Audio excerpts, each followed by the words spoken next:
ഇടത് സഹയാത്രികനായിരുന്ന റെജി ലൂക്കോസ് BJP-യിലേക്ക് ചേർന്നു. അപ്പോൾ CPM പറയുന്നത് അവരുടെ ഒരു ഔദ്യോഗികമായ ഒരു അംഗത്വവും റെജി ലൂക്കോസിന് ഇല്ലായിരുന്നു എന്ന് പറഞ്ഞു. പക്ഷേ റെജി ലൂക്കോസ് ഒരു ശക്തമായ നിലപാടോടുകൂടി ഇടത് രാഷ്ട്രീയ നിരീക്ഷകനായിരുന്നു. ഇപ്പോ പാർട്ടി മെമ്പർഷിപ്പ് ഉള്ളവർ മാത്രമാണ് പാർട്ടിക്കാരെന്ന് പറയുന്നതിൽ കാര്യമില്ല. ഈ വോട്ട് കൊടുക്കുന്ന എല്ലാവരും ഇടതുപക്ഷത്തെ വിശ്വസിക്കുന്നവരാണ്. ആ ഒരു ആശയത്തെ, ആ ഒരു പ്രസ്ഥാനത്തെ വിശ്വസിച്ച് അതിന്റെ കൂടെ നിൽക്കുന്നവരാണ് ഈ കമ്മ്യൂണിസ്റ്റുകാരെന്ന് പറയുന്നത്. അതിന് അവർക്ക് പാർട്ടി മെമ്പർഷിപ്പ് വേണമെന്ന് നിർബന്ധമില്ല. ഈ ചാനൽ ചർച്ചകളിലെല്ലാം മുൻപ് റെജി ലൂക്കോസ് എത്ര ശക്തിയുക്തമാണ് ഈ ഇടതുപക്ഷത്തിന് വേണ്ടി, CPM-ന് വേണ്ടി വാദിക്കുകയും BJP-യും കോൺഗ്രസിനെ എല്ലാം അടച്ചാക്ഷേപിക്കുന്ന രീതിയിൽ പ്രതികരിക്കുകയും ചെയ്തിരുന്നു. ആ വ്യക്തിയാണ് ഇപ്പോൾ പറയുന്നു CPM-ന്റെ വർഗീയ രാഷ്ട്രീയം കുറച്ചു നാളായി അത്ര സുഖിക്കുന്നില്ല എന്ന്. അപ്പോൾ അതിനുള്ളിൽ അത്രയും അറിയാലോ, കമ്മ്യൂണിസ്റ്റുകാരെന്ന് പറഞ്ഞാൽ അവർ മറ്റെന്തിനേക്കാളും ആ പാർട്ടിയിലെ വിശ്വാസം, പാർട്ടിയാണ് അവർ. ശരിക്കും പറഞ്ഞാൽ കമ്മ്യൂണിസം എന്ന് പറയുന്ന ഒരു മതം പോലെയാണ്. അതിൽ വിശ്വസിക്കുന്നവർക്ക് അത് അഡിക്റ്റഡ് ആണ്. അവർ പിന്നെ മറ്റൊന്നും നോക്കില്ല. അതെന്താണോ പാർട്ടി പറയുന്നത് അത് തന്നെയാണ്. അതിന് പാർട്ടി മെമ്പർഷിപ്പ് ഇല്ല എന്ന് CPM പറയുന്നത് യാതൊരു ലോജിക്കുമില്ലാത്തൊരു കാര്യമാണ്.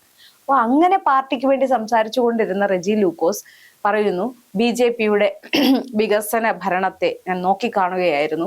ഉത്തരേന്ത്യയിലെല്ലാം വന്ന മാറ്റങ്ങൾ, വികസനങ്ങളെല്ലാം നോക്കിക്കണ്ടു. അപ്പൊ അതുകൊണ്ട് ഇവിടെ CPM BJP-യെ വർഗീയ പാർട്ടി എന്ന് വിളിക്കാറുണ്ടായിരുന്നു. കോൺഗ്രസിനെ അങ്ങനെ ആരോപിക്കാൻ, ജമാഅത്തെ ഇസ്ലാമിയുമായി UDF-ന് ഇതുണ്ട് എന്ന് പറയുന്നു. അങ്ങനെ ബാക്കിയുള്ളവരെ എല്ലാം വർഗീയവാദികളായി ചിത്രീകരിക്കാൻ ശ്രമിക്കുന്ന CPM LDF അവർ യഥാർത്ഥത്തിൽ നടത്തുന്നത് തികഞ്ഞ വർഗീയതയാണ് എന്ന് അതിൻ്റെ ഉള്ളിൽ നിന്ന് സ്വന്തം തലച്ചോറ് ഉപയോഗിച്ച് ചിന്തിക്കുന്നവർക്കെല്ലാം മനസ്സിലായി തുടങ്ങി. സ്വന്തം തലച്ചോറ് ഉപയോഗിക്കാതെ, അതായത് SFIയിലൊക്കെ ചേർന്ന് കഴിയുമ്പോൾ പിന്നെ പിള്ളേർക്ക് അവരുടെ തലച്ചോറ് പ്രവർത്തിക്കില്ല. പാർട്ടി ക്ലാസ്സിൽ എന്ത് പറയുന്നു അത് മാത്രമാണ് അവരുടെ കണ്ണിൽ കാണുന്നത്, നാവിലൂടെ വരുന്നതും എല്ലാം. അതും അവർക്ക് സ്വന്തം ബ്രെയിൻ ഫ്രീസ് ചെയ്ത് വെച്ചിട്ടാണ് അവർ ഈ SFIയിലും DYFIയിലും ഈ CPM-ലും ഒക്കെ പ്രവർത്തിക്കുന്നതെന്ന് നമുക്ക് മുൻപ് ഇതുമായി ബന്ധപ്പെട്ട പലരുടെയും പ്രതികരണങ്ങൾ കാണുമ്പോൾ നമുക്ക് മനസ്സിലാവുമായിരുന്നു. അപ്പോൾ അതിൽ നിന്ന് സ്വന്തം ബുദ്ധി ഉപയോഗിച്ച് ചിന്തിച്ചു തുടങ്ങുന്നവർ അവിടെ നിന്ന് ഇറങ്ങിപ്പോരും എന്ന കാര്യത്തിൽ യാതൊരു സംശയവുമില്ല.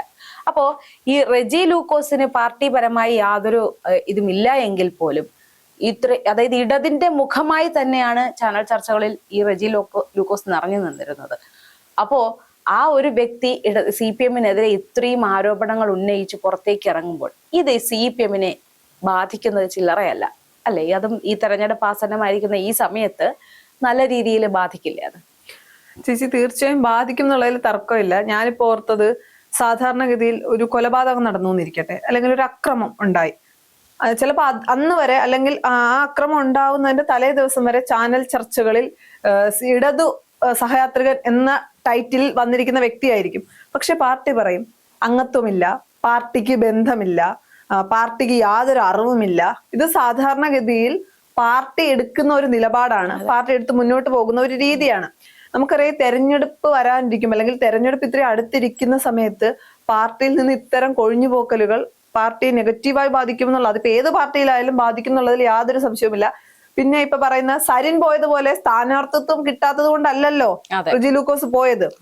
പിന്നെ എന്താണ്, ആശയപരമായ വിരോധം കാരണമാണ് റെജി ലൂക്കോസ് പാർട്ടി വിട്ടു പോയിട്ടുള്ളത്. പറയുന്നുണ്ട്, ഇവിടെ ചെറുപ്പക്കാരെല്ലാം വിദേശത്തേക്ക് കടക്കുന്നു ഇവിടത്തെ ഈ ഒരു ഭരണം കാരണം. അപ്പൊ അതുകൊണ്ട് ഇനി കേരളം ഈ പോക്ക് പോവുകയാണെങ്കിൽ വൃദ്ധന്മാർ മാത്രമുള്ള ഒരു നാടായി മാറുമെന്നും റെജി ലൂക്കോസ് പറയുന്നുണ്ട്. ഇപ്പൊ ഒരു ബിസിനസ് തുടങ്ങാനായാൽ, ഇപ്പൊ ഇത് കാലങ്ങളായി ചർച്ച ചെയ്തു വരുന്ന ഒരു കാര്യമാണ്. ഒരു ബിസിനസ് ചെയ്യാൻ P. രാജീവൊക്കെ പറയും അത്രയും അനുകൂലമായ മണ്ണാണ് എന്ന് പറയുമ്പോൾ പോലും ആന്തൂർ സാജനൊക്കെ നമ്മുടെ മുന്നിലുണ്ട്. അപ്പോ പിന്നെ കിറ്റെക്സ് മുതലാളി തെലങ്കാനയിലേക്ക് അദ്ദേഹത്തിന്റെ ബിസിനസ് കൊണ്ടുപോയതൊക്കെ ഇവിടെ മലയാളികൾ മറന്നിട്ടില്ല.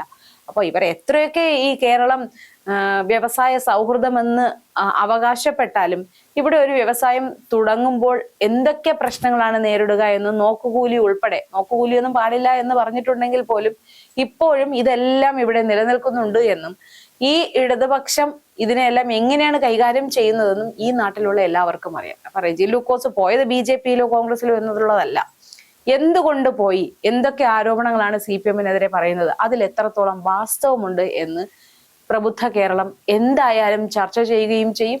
അതിന്റെ ഫലം വരുന്ന തെരഞ്ഞെടുപ്പിൽ പ്രതിഫലിക്കുകയും ചെയ്യുമെന്നാണ് എനിക്ക് തോന്നുന്നത്. അല്ലേ ചേച്ചി? അവരെന്താ പറയുന്നത്? LDF പറയുന്നത് മതനിരപേക്ഷ ജനാധിപത്യം, അതാണ് അവർ ഉയർത്തിക്കാട്ടുന്നത്. അവരുടെ ആശയം അതാണ്. കഴിഞ്ഞ ദിവസം ചേർന്ന യോഗത്തിൽ പോലും പറഞ്ഞെന്താണ്, 110 സീറ്റാണ് ലക്ഷ്യം. 140-ൽ 110 സീറ്റ്.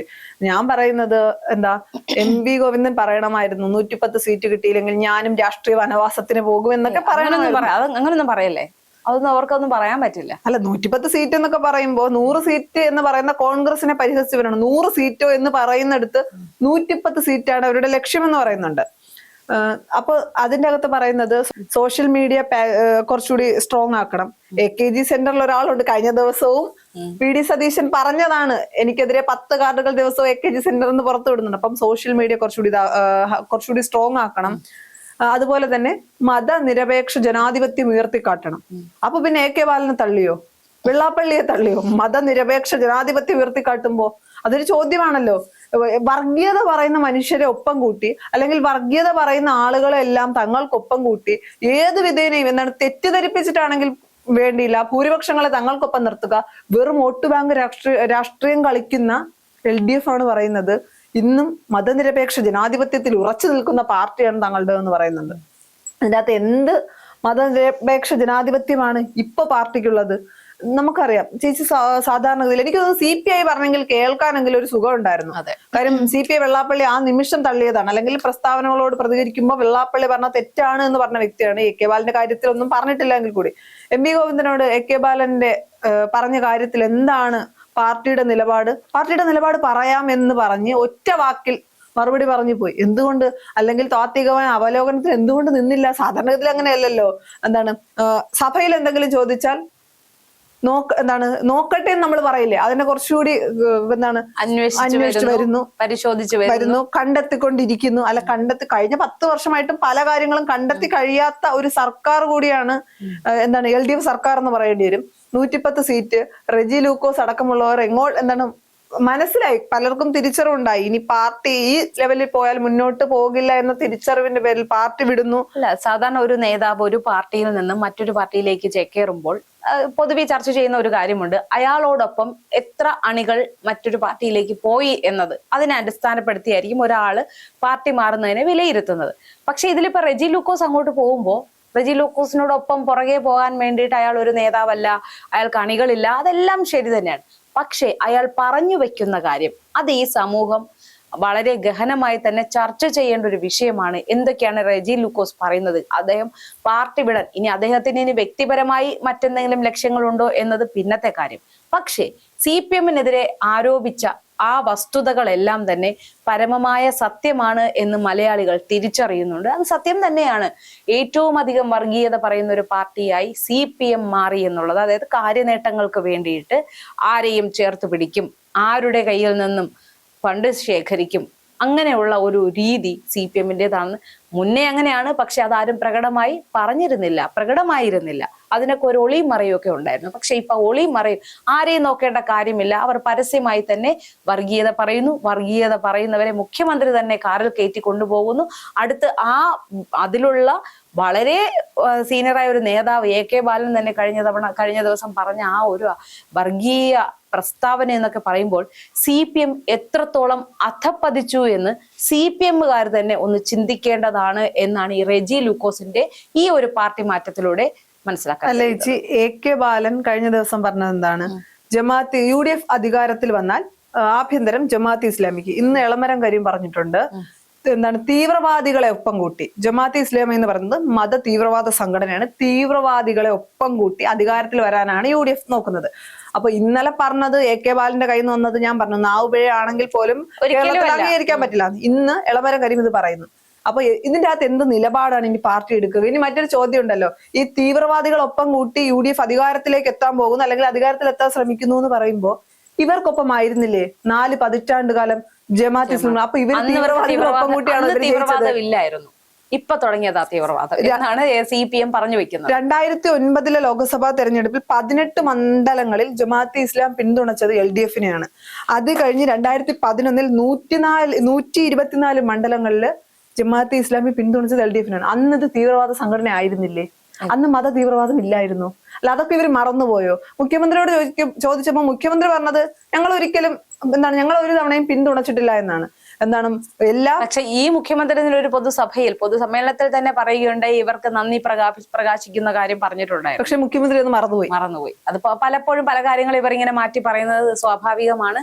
എന്തായാലും CPM-ന്റെ തനി നിറം എന്താണ് എന്നത് മറനീക്കി പുറത്തു വന്നിട്ടുണ്ട്. അത് കേരളത്തിലെ ജനങ്ങൾ തിരിച്ചറിഞ്ഞിട്ടുമുണ്ട്.